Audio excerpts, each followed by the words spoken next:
Assalamualaikum warahmatullahi wabarakatuh. Perkenalkan, nama saya Dewi Irvani. Saya asli berasal dari Bandung, tapi saya sudah 20 tahun lebih domisili di Malang. Sebelum tahun 2018, di rumah saya memang sudah terbiasa menjadi rumah konseling. Dan seiring waktu, saya dipertemukan oleh Allah dengan seorang guru saya, dengan seorang yang sangat baik, yang memfasilitasi saya untuk bisa masuk kelas hipnoterapi yang bersertifikasi internasional. Kemudian setelah saya lulus dan mendapatkan sertifikat internasional hipnoterapi, saya pada saat mengambil kelas itu, saya membayangkan ketika di dalam kelas, saya terbayang klien-klien saya yang sempat tidak terselesaikan permasalahannya karena sepertinya ada yang kurang di dalam saya memberikan konseling kepada mereka. Ternyata ketika di dalam kelas sudah terbayang jelas, merupakan sesuatu yang excited buat saya. Wah, ini jalan keluar untuk klien-klien saya sudah terang benderang jalannya. Kemudian sepulang saya dari Jakarta ikut kelas hipnoterapi, 2 hari kemudian dan seterusnya itu saya langsung bertemu dengan beberapa klien. Itulah keadaan itu yang membuat akhirnya saya dipaksa oleh keadaan untuk harus lebih cepat belajar karena klien-kliennya sangat banyak dan luar biasa permasalahannya. Kemudian karena klien yang banyak itu yang membuat saya akhirnya berlatih, akhirnya tanpa sadar mungkin menjadi mahir dalam waktu yang sangat singkat. Ya alhamdulillah banyak terasa oleh saya dan oleh klien-klien saya bahwa ilmu hipnoterapi ini sangat bermanfaat untuk orang banyak yang punya permasalahan baik itu di fisik atau non fisik. Maksud non fisik itu emosional atau di mental, psikologis, bahkan untuk gangguan jin juga ternyata itu sangat efektif. Apa itu hipnoterapi? Sebenarnya banyak sekali definisi hipnoterapi, tapi untuk saya memilih untuk yang lebih mudah yaitu hipnoterapi seni komunikasi. Jadi seni komunikasi yaitu berupa komunikasi dalam dengan pikiran bawah sadar manusia. Kenapa sih kita harus berkomunikasi dengan pikiran bawah sadar manusia? Ternyata kekuatan pikiran bawah sadar dengan pikiran sadar itu, pikiran bawah sadar 8 kali lipat lebih kuat daripada pikiran sadar. Dan di dalam pikiran bawah sadar itu terdapat program. Jadi ketika seseorang ingin merubah perilakunya, misalnya yang tadinya pesimis, ingin lebih optimis, yang tadinya punya fobia, ingin sembuh dari fobianya, ingin sembuh dari sakitnya, ingin sembuh dari traumanya, ingin melepaskan rasa sakit hati dan sebagainya, itu sebenarnya ada di dalam program bawah sadar. Seperti analoginya seperti sebuah komputer, ya. Jadi di situ ada program yang tanpa sadar atau tanpa sadar itu terbentuk dari peristiwa yang sudah terjadi di masa lalu, kemudian membuat sebuah program yang tanpa sadar merugikan, akhirnya membuat kualitas kehidupan seseorang menjadi kurang baik. Nah, tugas saya seorang hipnoterapis adalah cek apa program yang merugikan itu. Nah, kemudian program yang merugikan di uninstall dan kemudian disugestikan dengan program pikiran yang akan menguntungkan dan memberdayakan dan membuat sehat paripurna dari klien-klien saya. Jadi sebenarnya seorang hipnoterapis itu adalah seorang programmer, tapi yang diprogram itu adalah pikiran bawah sadar manusia.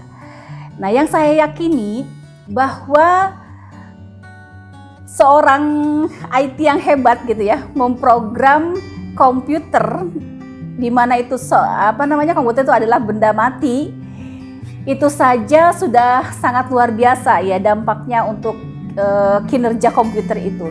Apalagi manusia yang hidup gitu ya, yang mempunyai ruh, yang mempunyai potensi yang sudah Allah berikan kepada dia. Saya sangat optimis bahwa apapun permasalahan, ketika yang ditembus, yang di-bypass adalah pikiran bawah sadarnya, kemudian programnya dirubah, persepsinya dirubah menjadi lebih positif dan memberdayakan. Kenapa saya katakan di-bypass? Karena itu adalah sebagai bentuk katalis, mempercepat perubahan seseorang. Jadi yang dirubah itu adalah persepsi atau mindsetnya. Karena ketika perilaku seseorang menyimpang, sebenarnya perilaku itu hanya produk dari mindset. Mindset itu adalah pabriknya. Bagaimana mungkin kita mau merubah sebuah produk ketika pabriknya tidak disentuh sama sekali? Jadi kalau untuk merubah perilaku, cukup diinstal ulang programnya, yaitu mindsetnya dirubah sehingga otomatis itu akan menghasilkan produk yang lebih bagus seperti yang sudah digolskan bersama.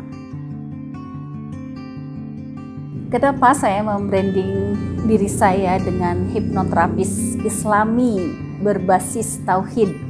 Ini mungkin yang harus dibedakan ya dengan hipnoterapis konvensional. Memang pada awalnya ketika saya baru saja lulus dari sekolah hipnoterapi, saya memang memakai cara-cara atau tools-tools dari hipnoterapi secara konvensional. Tetapi seiring waktu, saya merasa sebagai seorang Islam yang merasa berkewajiban untuk mensyiarkan Islam, karena sayang sekali ketika kita pada saat menerapi tidak mensyiarkan Islam. Karena pada saat gelombang otak turun ketika seseorang dalam kondisi nyaman, tenang, dan fokus, itu otomatis sugestibilitas seseorang itu menjadi meningkat. Nah, pada saat sugestibilitas seseorang itu meningkat, sehingga apapun yang disampaikan oleh terapis itu sangat bisa diterima dan kekuatannya 8 kali lipat. Nah, karena kekuatannya 8 kali lipat, sayang sekali kalau seandainya pada saat sugestibilitas tinggi pada seseorang tidak diberikan syiar-syiar dari Islam. Dan saya juga merasa bertanggung jawab sebagai seorang Islam untuk membingkai hipnoterapi untuk memberikan pengobatan kepada orang lain itu dengan perspektif Islam. Di mana kenapa sih harus perspektif Islam? Karena mungkin saja kalau tetap memakai konvensional, mungkin saja orang itu bisa sembuh. Tetapi apakah mendatangkan keberkahan? Mungkin saja bisa selesai masalahnya, tapi apakah itu bisa mempunyai nilai kelak untuk bekal kita di akhirat nanti? Itu yang membuat akhirnya segala bentuk skrip kata-kata yang disugestikan kepada klien saya, di mana pada saat itu sugestibilitasnya sangat tinggi, itu adalah memakai perspektif Islam, di mana pada saat dari mulai awal kan biasanya saya edukasi dulu, biasanya saya coaching dulu sebelum masuk ke dalam sesi terapi. Nah, dalam proses coaching atau edukasi ya, dimana kalau hipnoterapi konvensional itu biasanya klien itu sesuai dengan kesepakatan hanya diprogram otaknya. Bedanya kalau hipnoterapis Islami, dia dibawa untuk benar-benar berniat kepada Allah. Agar apa? Agar pada saat proses terapi itu tidak lepas dari pahala ibadah. Tetap proses terapi itu menjadi nilai ibadah. Karena sebenarnya untuk orang Islam kan inamal a'malu biniyat ya, bahwa apapun kelak yang didapatkan itu sesuai dengan yang diniatkan. Jadi bukan hanya sekedar diprogram, tapi dia memprogram dirinya sendiri. Apalagi programnya itu disampaikan kepada Allah, maka proses terapinya tuh akan menjadi nilai ibadah, akan menjadi proses sebuah zikir kepada Allah, di mana pahala ibadah tidak akan lepas sesuai dengan Allah menciptakan kita dalam surat Az-Zariyat ayat 59 bahwa kita diciptakan adalah untuk beribadah. Maka tujuan Allah untuk menciptakan kita insya Allah tidak lepas dari proses terapi yang dilakukan oleh saya. Kemudian di samping niat ya, jadi saya tidak akan menangani dulu klien saya sebelum klien saya berniat dulu.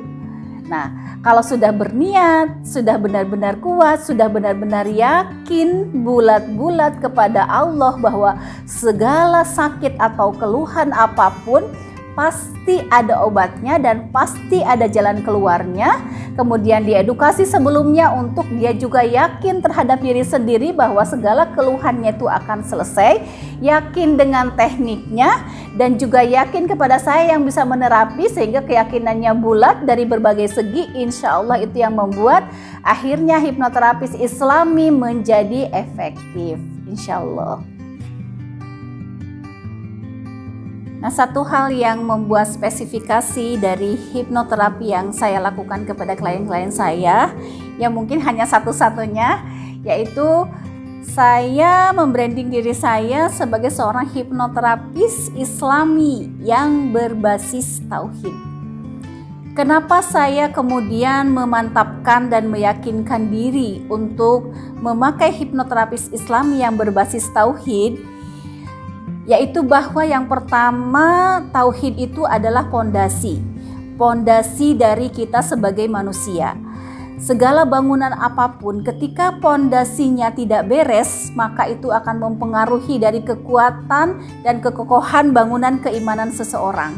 Maka ketika Allah memberikan karunia kepada manusia dengan berbagai kecerdasan, yang pertama adalah kecerdasan spiritual, kemudian kecerdasan emosional dan kecerdasan intelektual, ternyata yang memberikan kontribusi terbesar untuk menjadikan seseorang sukses dunia akhirat, yang menjadikan seseorang untuk bisa mencapai goals-goalsnya itu, kontribusi terbesar itu dipegang oleh kecerdasan spiritual. Nah, karena kekuatan yang dimiliki oleh manusia sebenarnya ada pada kecerdasan spiritualnya, maka saya yakin dengan disentuh dulu area kecerdasan spiritualnya, kemudian didewasakan persepsinya, kemudian dimatangkan ketauhidannya dan keyakinannya kepada Allah, dibulatkan segala sesuatu bahwa Allah itu adalah satu-satunya yang membuat kita kuat, yang membuat kita bisa sembuh dari sakit kita, yang membuat keluhan-keluhan kita bisa selesai dengan tuntas adalah yang pertama, kuatkan dulu elemen yang terkuat dalam diri kita, yaitu tauhid. Apalagi manusia, bedanya dengan makhluk yang lain, manusia memang sudah diinstal oleh Allah berupa fitrah, di mana manusia mempunyai fitrah berupa jiwa ketauhidan yang tetap melekat selamanya, tidak akan pernah hilang secara internal yang diinstal oleh Allah. Jadi ketika manusia berbelok dari fitrahnya, itu adalah bentukan dari lingkungan. Nah, bentukan dari lingkungan itu sifatnya eksternal. Nah, karena sifatnya eksternal, maka yang tadinya di luar kemudian masuk mempengaruhi, membelokkan dia dari fitrahnya itu akan mudah untuk dikeluarkan lagi. Maka saya sangat optimis ketika hipnoterapi dengan dibingkai secara Islami, kemudian berbasis tauhid ya, di mana spiritual yang menjadi kekuatan utamanya itu dimatangkan dan didewasakan dulu, ternyata itu adalah jalan atau katalis yang sebenar-benarnya. Sehingga biasanya ketika klien-klien saya datang, karena menurut hipnoterapis konvensional biasanya sesi itu minimal 3. Yang pertama sesi edukasi, yang kedua sesi terapi, yang ketiga sesi penguatan biasanya. Tetapi setelah saya memakai teknik dengan hipnoterapi Islami berbasis tauhid, hampir semua klien saya selesai masalahnya dalam satu sesi saja. Itu sudah selesai dan tuntas. Dan kenapa juga saya harus berbasis tauhid? Karena ketika di dalam ruang diri manusia itu tidak hanya tubuh yang yaitu ada akal dan juga ada ruh, di mana ruh itu di dalam kalbu itu adalah tempatnya keimanan kita. Maka ketika itu tidak disentuh, padahal sebenarnya akar dari permasalahan hampir semua masalah itu berawal dari kondisi kalbu kita. Sedangkan di dalam kalbu itu adalah letaknya keimanan. Kalau seandainya hipnoterapi atau teknik terapi apapun tidak dibingkai secara Islami, kemudian tidak dibasis dengan ketauhidan, setelah dilakukan terapi pasti klien itu akan merasakan sebuah ruang kosong yang belum terisi, karena memang secara ruhani atau ruhiyah seseorang itu sebenarnya belum mendapatkan haknya, sementara dia itu memegang peranan yang terbesar di dalam kehidupan dan perubahan seseorang. Nah, semakin saya diyakini oleh peristiwa-peristiwa yang terjadi pada klien-klien saya, dan yang menjadi titik balik itu ketika saya memberikan terapi kepada 1.900 orang di sebuah sekolah SMA, di mana pada saat itu sedang mengalami kesurupan massal dan sudah 3 hari berturut-turut tidak bisa tertangani, walaupun sudah dengan bantuan apa segala macam sudah dicoba. Kemudian qadarullah saya datang ke sana untuk menerapi dengan jumlah 1.900 orang.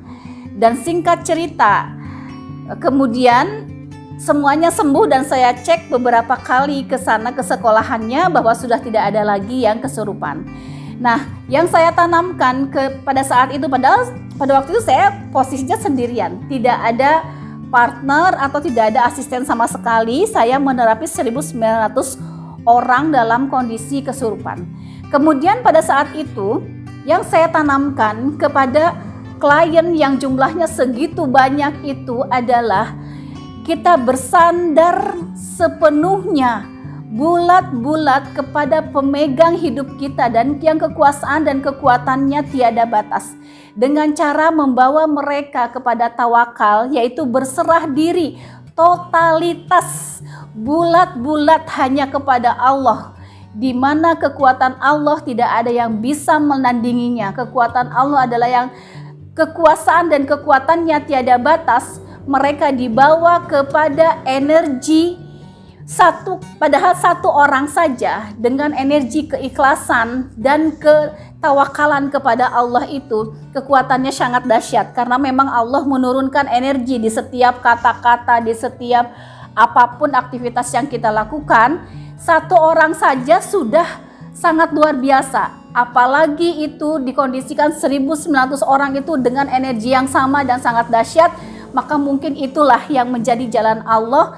Dalam kondisi seperti apapun mereka, dalam kondisi kesurupan massal seperti apapun, ternyata semuanya sudah selesai dan tuntas. Tidak ada lagi setelah peristiwa itu, tidak ada lagi ceritanya di situ ada kesurupan massal. Padahal biasanya setiap tahun, setiap mau uji UN, di situ biasanya katanya kesurupan massal. Nah, mulai saat itulah yang menjadi titik balik untuk saya. Setiap ada klien datang ke saya dalam kondisi separah apapun, dia sudah keliling dengan beberapa dokter, sudah ke psikiater, sudah ke psikolog, sudah ke ruqyah, belum sembuh saja. Dari situlah titik balik saya.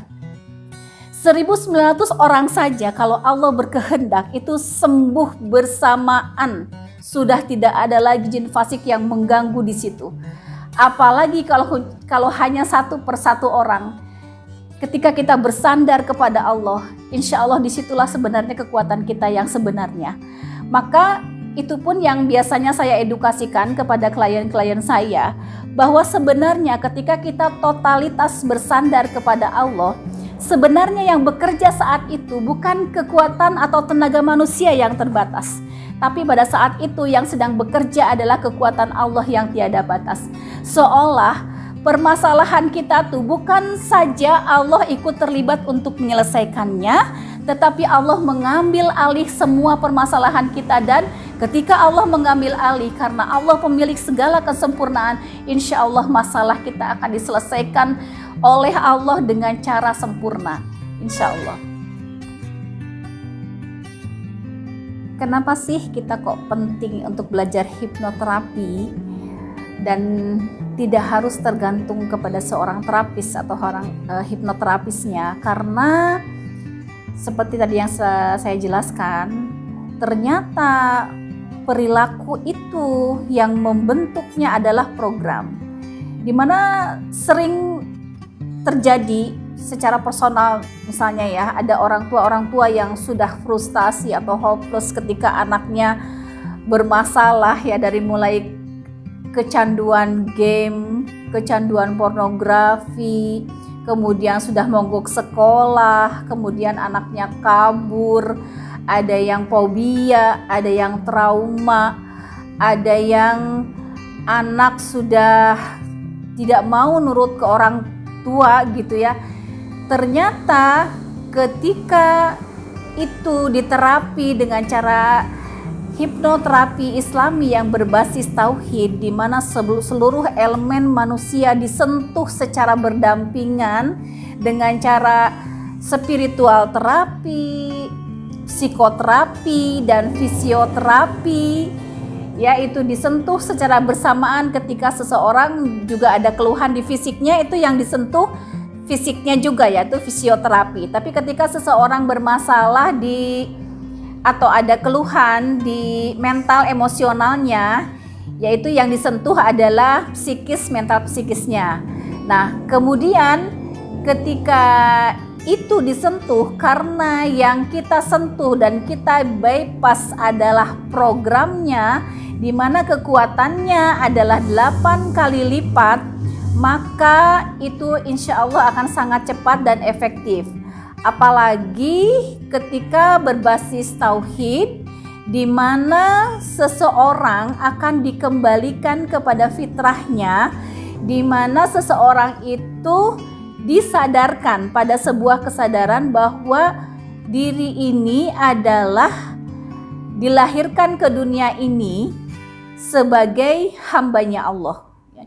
Ketika hambanya Allah itu disadari, sehingga ketergantungan kepada Allahnya menjadi semakin besar, karena sebenarnya orang-orang yang stres, depresi, kemudian apapun yang dialaminya, sebenarnya salah satunya yang menjadi pemicu adalah krisis kebergantungan.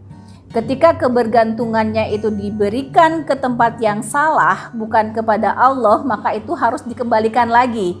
Dikembalikan lagi kepada siapa penciptanya, karena memang secara fitrah itu manusia memiliki jiwa ketauhidan di mana tidak bisa jauh-jauh dari Allah, tidak bisa lepas dari Allah, sangat tergantung dengan Allah, dan sangat terlalu lemah untuk tidak berpasrah diri kepada Allah. Disitulah adalah intinya.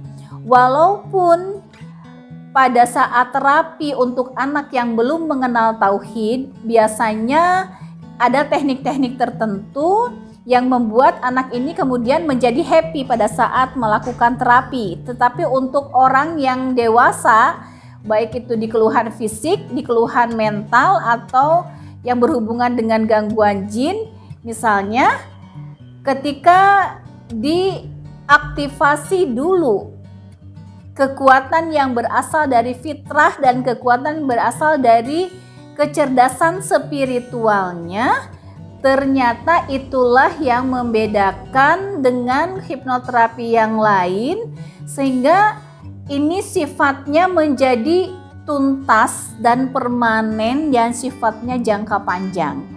Contohnya, orang yang fobia bisa dalam waktu 5 menit saja, biasanya dalam waktu beberapa menit saja, biasanya ketika saya mengisi kelas atau memenuhi undangan-undangan yang berhubungan dengan parenting atau berhubungan dengan pemberdayaan diri, atau korporasi dalam perusahaan, biasanya saya memanggil salah satu peserta ke depan untuk saya terapi langsung agar semua peserta menyaksikan, misalnya untuk fobia atau trauma itu dalam beberapa menit saja sudah terbebas.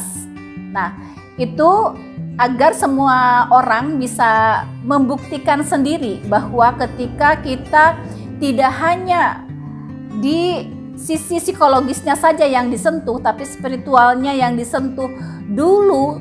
Terkadang saya sering sekali ya pengalaman orang yang datang dengan keluhan di fisik.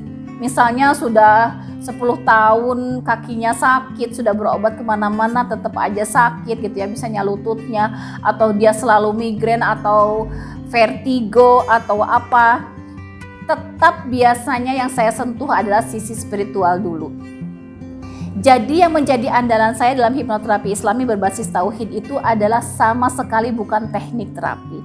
Teknik terapi ya saya andalkan, tapi cuma paling kekuatannya hanya 20%. Tetapi yang paling berperan untuk membuat seseorang menjadi sembuh, menjadi memberdaya, bahagia, hidupnya merasakan kebahagiaan yang sejati, kemudian merasakan kesehatan yang paripurna itu, yang disentuh spiritualnya dulu. Seringkali terjadi ketika seorang datang dengan keluhan fisik, sebenarnya saya belum menyentuh fisiknya karena saya pun tersertifikasi memiliki gelar yang namanya MPH. MPH itu adalah Master Penghusada. Master Penghusada itu adalah master yang menguasai lebih dari 10 teknik terapi untuk terapi fisik ya. Kalau untuk terapi mental emosional kan hipnoterapi itu. Kemudian setelah saya kolaborasi, tetapi biasanya untuk menyentuh atau mengobati area fisiknya saya belakangan. Yang didewasakan dulu, yang dimatangkan dulu adalah kondisi spiritualnya. Sering sekali terjadi baru disentuh kondisi spiritualnya saja, dibawa klien kepada lebih dekat kepada Allah, mentaubati semua kesalahan dan dosa yang mungkin sadar atau tidak sudah dilakukan di masa lalu. Terkadang teknik terapi untuk fisik belum tersentuh, orang itu sudah sembuh duluan. Bahwa betapa sebenarnya spiritual itu sangat menjadi tonggak ya untuk kita mengobati apapun. Karena setelah spiritual itu matang, keluhan emosional dan keluhan fisik itu akan lebih mudah untuk diobati. Gitu. Misalnya contohnya ya, orang yang datang dengan fobia misalnya terhadap ulat gitu ya. Kalau dengan hanya menghilangkan fobianya saja tanpa spiritualnya disentuh, dia memang sembuh ya. Tetapi saya menerapinya tuh biasanya sampai beberapa sesi dan lama. Tetapi ketika saya menerapi seseorang dengan fobia yang sama, kemudian memakai spiritual dulu yang dikuatkan, kemudian strip kata-kata dari mulai induksi, dari mulai mengedukasi, dari mulai mengcoaching sampai ke teknik terapinya, kemudian sampai ke penguatannya, semuanya memakai strip kata-kata yang memframe dengan ketauhidan. Ternyata hanya dengan beberapa menit saja itu sudah sembuh. Nah, itu yang akhirnya ya sampai ribuan klien saya, padahal saya baru lulus tahun 2018 ya. Berarti sekarang baru beberapa tahun ya berjalan, tapi sudah ribuan klien saya sudah merasakan kemanfaatannya. Dan kemudian itulah yang saya edukasikan di setiap kesempatan saya untuk diundang menjadi pembicara, adalah bahwa kekuatan spiritual itu yang harus didewasakan dan dimatangkan dulu. Orang yang mempunyai dendam dan tidak bisa memaafkan kepada orang lain. Tadinya biasanya saya kalau memakai teknik terapi hipnoterapi yang konvensional, ketika orang mengingat dendamnya, ketika saya bangkitkan dia apa yang membuat dendamnya itu, dia bisa sambil berteriak-teriak, bisa sambil melempar-lempar barang untuk melampiaskan emosinya. Tetapi ternyata ketika saya rubah menjadi Islam yang berbasis tauhid dengan masalah yang sama, orang itu tetap tenang, tetap rileks, bahkan kadang tertidur, dia tidak mengalami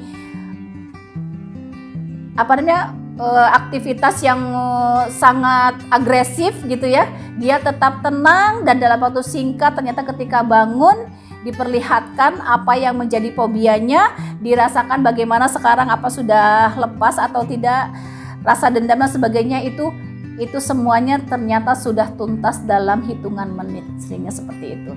Dan kalau saya ditanya, klien-klien ya sudah luar biasa ya, dari mulai LGBT ya, yang gay, yang lesbi, kemudian anak kecil yang sudah sangat kecanduan pornografi gitu ya, kemudian anak yang sudah sangat membenci orang tuanya, sampai-sampai dia tidak bisa berhubungan dengan semua orang, dia menganggap semua orang itu jahat seperti orang tuanya, sampai separah itu. Ada saya juga awalnya kok bisa gitu ya ada orang kayak gitu.